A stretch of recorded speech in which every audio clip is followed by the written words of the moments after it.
So the question is that this House has considered construction standards for new build homes. Lee Anderson.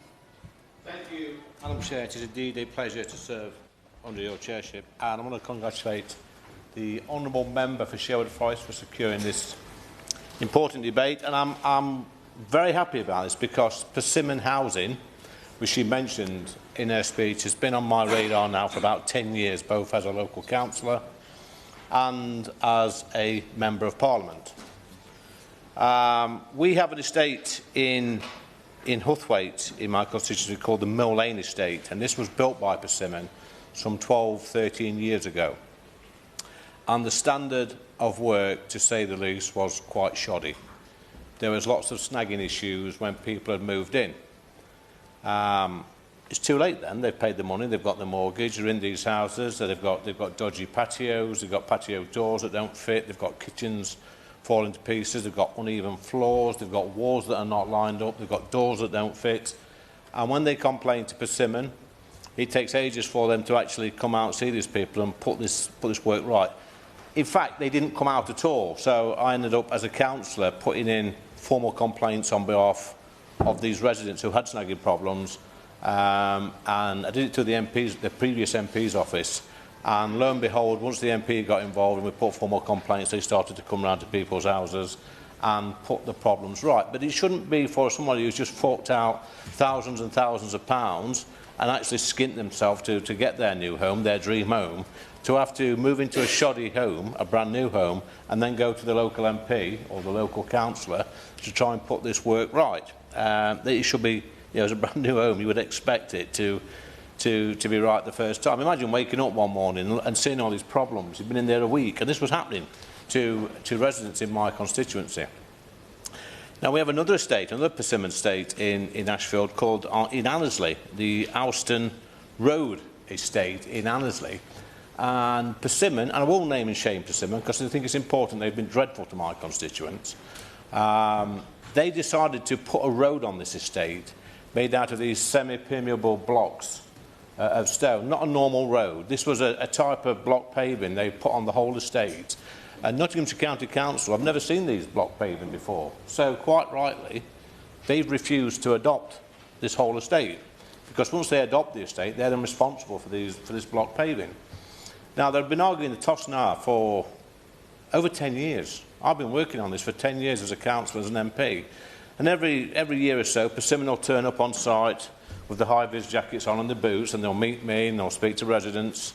And they'll promise to have a plan within 6 months and put it all right. And then 6 months later, they've swapped the staff, they sack somebody, and somebody else turns up. This has been going on for 10 years. And I have a resident called Mr. Warhurst, Alan Warhurst. He's been campaigning with me for the past 10 years. I actually feel sorry for this bloke because it's got to a situation now where he thinks he's banging his head against a brick wall. But the killer is, when some of these people try to sell their houses, they may struggle. They may, somebody may struggle to get a mortgage on these houses because we have an estate which is, in essence, really a private estate. Nobody's adopted it. They don't want to adopt it. They don't want to adopt the highways because it could cost hundreds of thousands of pounds to put this work right. Now, I've got a solution to this, and I'm not sure whether the Minister will agree with me or not. But I would strongly suggest when we have house builders like Persimmon, and don't get me wrong, I've had this with Ben Bailey and Havant and other house builders, but they've been much better, much forthcoming at putting the repairs right. But what I would say is that if we get persistent problems with the house builder, then we should reject any planning application in the future until they start and build these houses correctly. I think that would be the only way to stop these people. Because when a council adopts a new estate, they take on full responsibility. They can do that, and the house builders know that.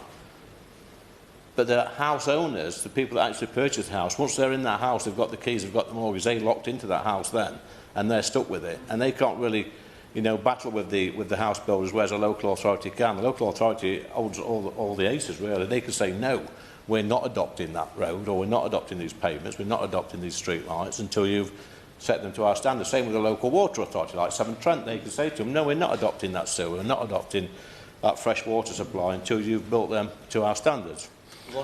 Yes, I'll certainly give way. I'm grateful he's making an excellent job at representing and highlighting the problems in his constituency with these new house developments. But in relation to NHBC, the National House Building Council, I mean, they obviously, in many cases, will provide a guarantee backing up the developer to fix the repairs that are required. I've certainly had difficulties with NHBC in the past. I wonder if the Honourable Member has any reflections on the role that they play in this. My honourable friend for his intervention. As usual, it is spot on. Yes, it's quite right. I've had loads of these over the years. In fact, I had a big project running on a few of my new house builds in Ashfield just a few years ago, and I was getting exactly that problem. They think they've got a 10-year guarantee, and then when they try and get in touch with them and put the work right, they're next to useless. And this is why in great numbers, the people on these new housing estates are contacting their local councillor and contacting their local MP. I will give honourable members and right honourable members a tip whilst I'm in this room. If you get a new housing estate in your patch, which I'm getting shortly, because of some of the things that the honourable member for Shared Forest has said, go and knock on the doors, do a leaflet, do a snagging leaflet, do a survey, ask them if they're satisfied with their house bills. You'll be surprised how many of these surveys you get back from constituents who are deeply unhappy with the state of their house. Yes, of course I'll give way. Thank the honourable member for giving way, and indeed I've done exactly that and done a street letter and flushed out all sorts of problems with new build estates. In those surveys, sometimes problems with management companies also come up. Is that something that the honourable member would like to comment on? No, it is. Yeah, we've had problems with management companies in one of my estates in Kirkby in Ashfield, over a local park, the maintenance of a park as well, and some of the green spaces that come with these new house builds. But I just want to touch, Madam Chair, on what my honourable friend from Sherwood Forest alluded to, or actually stated, about the problems we've got with Ashfield District Council. And we've not had a local plan in Ashfield for 25 years nearly. And each time the administration changes, they fall out over a local plan. This has meant that developers can actually come and build or apply to build anywhere in Ashfield, and they are attacking our green spaces at great pace. We was promised a local plan in 2018 by the current independent-led council, the Ashfield Independents. We were promised a local plan within 3 years because they ripped up the old plan to protect our green spaces. Fast forward 8 years, there's no local plan. There's one been put in. It's not protected our green spaces, and it's going to allow developers to run roughshod over our green spaces in Ashfield. And this will allow, again, developers, new house builds to come on, build their shiny new houses on green fields, and this will, again, lead to loads of problems. I know it's going to happen in my constituency. We're going to get loads of people complaining about their new build houses. And as my honourable friend adjacent said, people expect to have internet connected to their houses these days. And I think some of these housing companies are deliberately misleading their customers when they sell these houses. They don't admit that there's going to be any super fast broadband or broadband in there. Most people just assume that this day and age it's like a utility, and you get your gas, your electric, your water and your broadband, and it's been a complete nightmare for some of my constituents on the newer estates. And I'll just close it in and thank the honourable member once again from Sherwood Forest for bringing this debate to Westminster Hall. Thank you, Chair. Thank you. Sarah Russell. Thank you. So I want to talk about some of the new build housing in my constituency, and I know that my colleague from Mid Cheshire has had some difficulties with the same set of developers as I have. So in respect of the housing regarding Spenview and Asbury Park, which were dealt with by Persimmon Homes, I will hand over to my very able colleague who is going to talk about the difficulties that they have had because we have the same problems. There's then the honourable mention that I won't be giving to Lochbrook Meadow in Congleton and Vistry and the job that they have done there, where they are now currently trying to persuade my residents to take on a management company and take over management of the estate, despite the fact that they haven't built the sewers to an adoptable standard or the roads to an adoptable standard. I can see nods around the room. It's very clear to me that I'm not the only one who's suffering with these difficulties. But the absolutely leading problem developer in my constituency at the moment is Zenith Developments Limited, who produce Scholars Place in Sandbach. Scholars Place in Sandbach is beautiful. It looks absolutely beautiful. It's detached homes, and there's also some social housing, mixed development, really looks great. But unfortunately, it wasn't finished with any sort of sewage pumping station. So, yeah, it is as bad as you would imagine that means it is. At the moment, sewage from these homes simply goes into a well. The well has a sort of semi-piece of plasterboard or something covering it, and it is currently completely inadequately fenced. So it is totally accessible and a massive drowning hazard of excrement, quite literally. It is incredibly dangerous, and it is on the walking route. It's about 200 metres at most from a local primary school. It is absolutely horrific. I think there are some real questions about whether or not we have sufficient legal powers in this country that could ever have been allowed to happen. It is an absolute public health hazard. It causes sewage to back up into people's homes. It causes sewage to back up onto the streets. The road literally runs with poo. The problems associated with both this development and also actually the Spen View development also have impacts for social housing providers, because in both of these cases there were Section 106 agreements and social housing has been provided. And so when there are then these enormous and expensive problems for residents, and social housing providers still part own the shared ownership homes on those sites, they become financially entangled in trying to deal with this matter. There is a real question about of course it's appropriate that they should be helping their residents. They part own these homes. But conversely, fundamentally, as a social housing provider, I feel really strongly that what we've got, and I suspect this is a national problem, is social housing providers who need to be providing social homes having to effectively cross-subsidise the failings of the private sector in producing these houses. And it is an absolutely shocking situation. So it's really important to me that we implement Section 42 of the Floodwater and Management Act 2010, which would improve some of the situation around sewer adoption, and that we have an equivalent for highways adoption, because that's the problem across every single one of these developments that I have just mentioned, is that the sewers haven't been dealt with properly and the roads haven't been dealt with properly, and people have bought their dream homes. They're so excited, and what they find they've got is an enormous financial liability. It is absolutely a widespread problem in my constituency, and it's destroying people's lives. It's destroying their mental health, and the level of distress amongst my constituents just can't be overstated. Whilst we are on the topic of new build homes, I just want to very briefly touch in terms of construction standards on disability and accessibility. So in London, it has been the norm since 2004 that Category 4 disability access is the absolute planning requirement. But in the rest of the country, that's not the case. Baseline Category 1 would only enable a household to be hypothetically visitable by a disabled person, and it does not guarantee ease of access for someone in a wheelchair. It seems to me a very basic minimum that homes that we are building now should be visitable by people who use wheelchairs. We have an ageing population, and we have lots and lots of people who are waiting for accessible housing. So I would really like to see us as a government, as we are doing a large amount of housing development, which I very much welcome in terms of affordability, but that we are absolutely looking to ensure that that is, as a minimum, accessible and adaptable housing, and actually that a much more significant proportion of it is fully wheelchair adaptable and more of it is wheelchair fully accessible.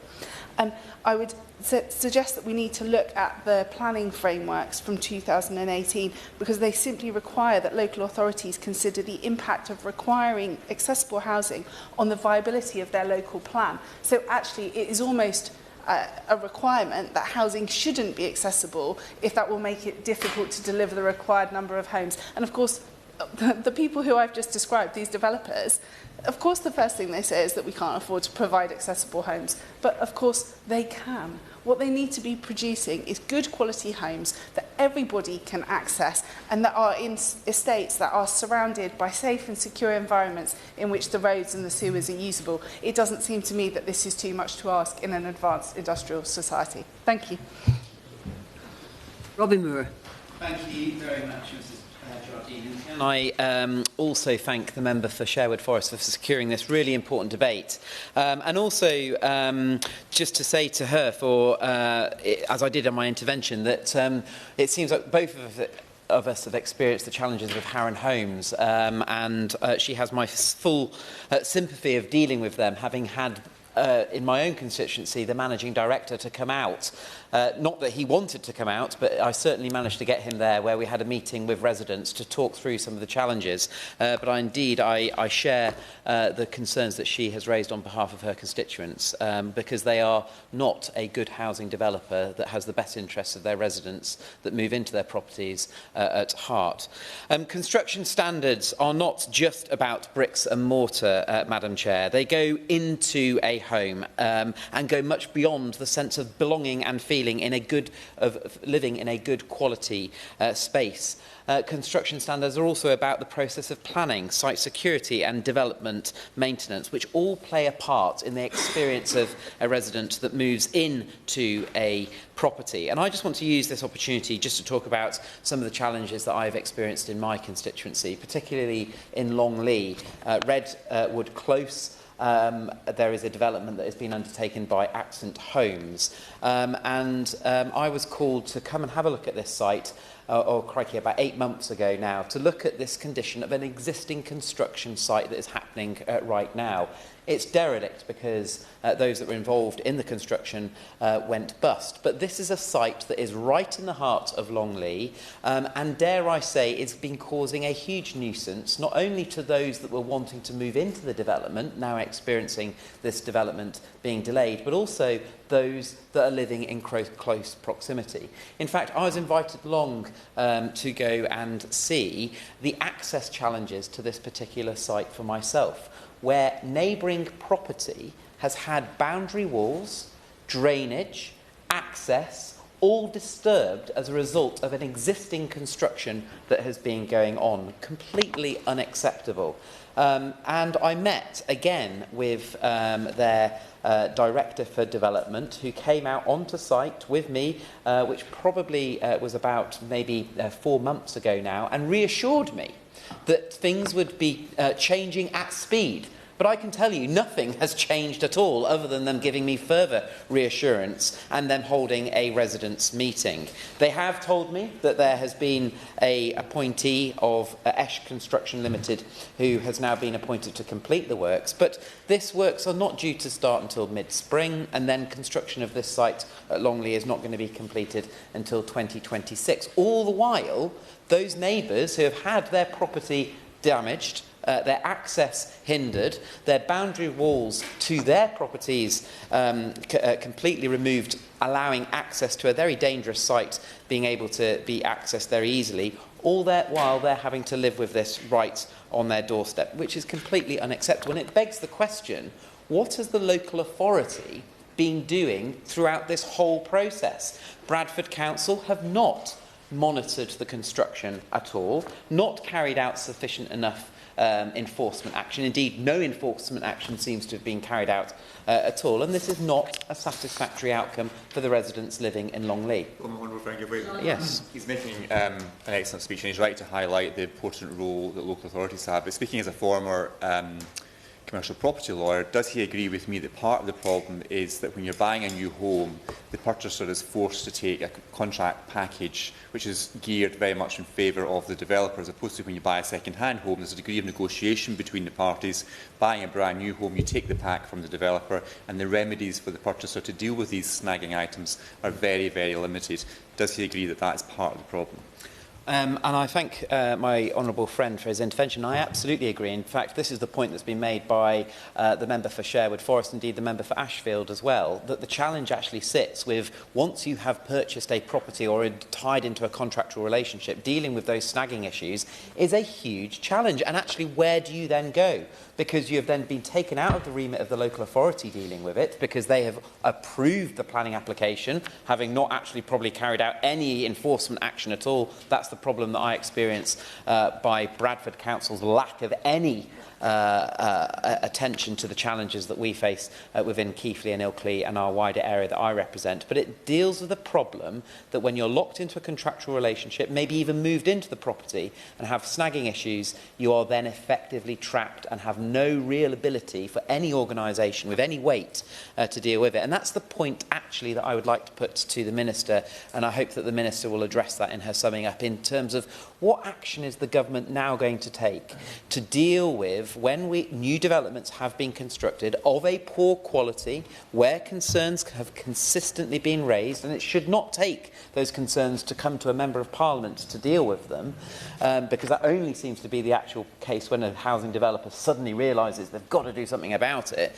But what is the government going to do to provide more weight to these concerns that are being raised, so that if you have got snagging issues, you can have reassurance of those problems being sorted out? And I just want to conclude my comments around the challenges associated to deal with Section 106 monies, because this also deals with when planning applications have been approved, there is then a negotiation effectively that takes place between the developer and the local authority. And again, I'm having to rely on Bradford Council negotiating the best deal from whatever that Section 106 money is contributing to. And of course, Section 106 money is effectively a payment that deals with any mitigating factors that have negatively been imposed through that development on our community. And I just give the simple example, if those negotiations are not robust enough, that disadvantages the communities that we are representing. And then if that Section 106 obligation is not spent or enacted within a reasonable time, our constituents are then being significantly disadvantaged as a result of a local authority like Labour-run Bradford Council not responding well enough. And that disadvantages the communities that we represent. And I will give way. Appreciate the honourable member giving way, as I realise he was wrapping up his comments. I have no knowledge about the workings of Bradford Council, being a Sussex MP, but in my experience, and I should declare an interest that I'm a district councillor in mid-Sussex, my experience is that actually local councils don't necessarily have the powers needed to move swift enforcement action. And in terms of Section 106 negotiations, they don't necessarily have the deep pockets of the development sector to lawyer up, if you like, and actually get those good deals. Does he agree with me?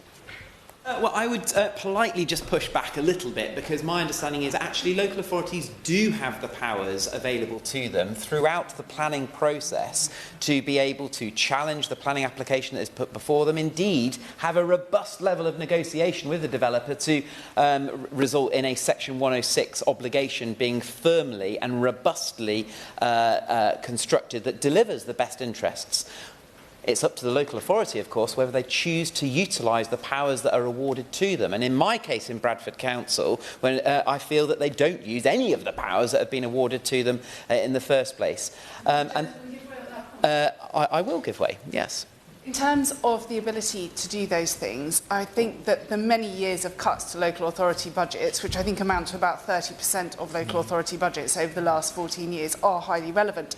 But I would also add, and I wonder if he agrees, that there's a question here about directors' duties, because actually these organisations go insolvent. So no matter how great your 106 agreement is, actually you can't get that money because the organisation no longer exists to recover it from.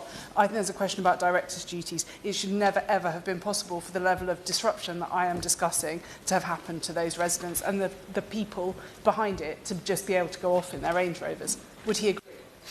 Well, there's 2 points that the Honourable Lady raises there, and I'll take the second point first, which is about the director's responsibility, in which I absolutely agree, that it should not be for a housing developer to then move away from the scheme, leaving it either unfinished, like I've had in Longley, where Accent Homes effectively did not deliver, causing huge nuisance to local residents in Longley. That should not be an acceptable situation. But the point comes down to the on the Section 106 negotiations is, when is the trigger point kicking in, and when is that trigger point in the best interests of those residents, and if it isn't, why isn't it? And I would put very strongly to the scenarios that I have in Bradford Council that those trigger points are not negotiated in the best interests of my residents. And, and this is a local authority that back in 2021, actually through their statutory obligation to government, said that they were in sound financial health. So I don't actually think that this is an issue of resource or government cuts to do with how they anticipate those negotiations going on. This is actually just pure lack of willingness to do their job. On that point, I would like to conclude my remarks because I know that there are many other speakers that want to contribute. Thank you. We have to move on to the front bench in 12 minutes. So if you could keep your remarks to 5 minutes each, please. I'd appreciate it. Andrew Cooper. Thank you, Ms Shoddy. It's a pleasure to serve under your chairmanship. And I congratulate the Honourable Member for Sherwood Forest on securing this important debate. As my Honourable friend, the Member for Congleton, has previewed, I'm going to focus my comments today on the collapse of Stuart Milne Homes North West and the lasting consequences it's left behind for many families across my constituency and no doubt the wider North West region. Stuart Milne Homes went into administration in January last year, leaving several housing developments half built, although the 3 in my constituency were all complete and had been for some years. Nevertheless, homeowners have been left burdened with a potential financial nightmare as streets and sewers were never properly adopted by the local highways authority or the water company. This has created a situation where residents who have every right to expect a functioning, safe environment are instead left with a looming threat of significant costs. The reason for this predicament is simple.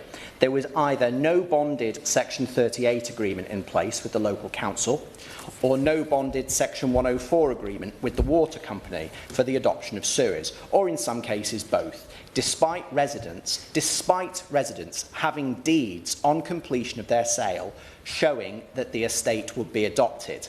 Now, I can only speak with direct knowledge of my own constituency, but I'm aware through research undertaken by my team and through conversations with the local authority and with United Utilities that this is far from a unique situation, leading one to wonder whether Stuart Milne were either negligent or actively missold properties on the basis that their roads and sewers would be publicly maintained. And my honourable friend makes a reasonable point about directors' duties under this circumstance. Without these legal agreements, there is no guarantee that local authorities or utility companies will take responsibility for maintaining these essential services. As a result, the burden of making these streets and sewers adoptable, essentially bringing them up to a standard, is being shifted directly onto the homeowners. Families who have already invested in their homes, often with their lifelong savings, are now facing huge unexpected bills. This is a situation that residents in one development in Middlewich are currently facing. Despite the estate having been practically complete for a decade, the lack of an appropriate agreement means the sewers on this development have not yet been adopted by United Utilities. Initial estimates from the inspections to date suggest that costs for the required remedial works could run into thousands. Costs are therefore liable to fall on residents. These homeowners are being forced to pay for poor planning, poor practices and poor execution through no fault of their own. We cannot and we must not allow this situation to continue unchecked. There is a fundamental need for greater oversight and accountability in the house building sector. The mistakes of Stuart Milne should not become the burden of individuals who are affected by them, and the gaps in regulation that allowed this to happen need to be addressed so that no homeowner is ever left in this position again. We need clearer, stronger regulations around the adoption of street and sewers. Developers must be held accountable for ensuring that all necessary agreements are in place before any properties are occupied, not after the damage is done. On the utility side, this can be done very easily by implementing Section 42 of the Flood and Water Management Act, but an equivalent is needed, I would argue, for highways.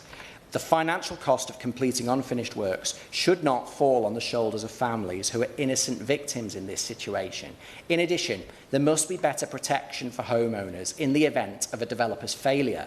We cannot allow this pattern of abandonment and negligence to continue, where large companies walk away without facing the consequences, while residents are left with the fallout. Moving forward, we must ensure that this situation is rectified and that no more homeowners are left to bear the burden of a developer's failure. Hear, hear. Stephen, Thank you, Madam Chair, and it's also a pleasure to serve under your chairmanship, and thank you to the Honourable Member for Sherwood Forest for securing this important debate. And having listened to the earlier contributions from my good friends, the members for Sherwood Forest and Ashfield, who represent neighbouring constituencies to me, I must say that I'm deeply sad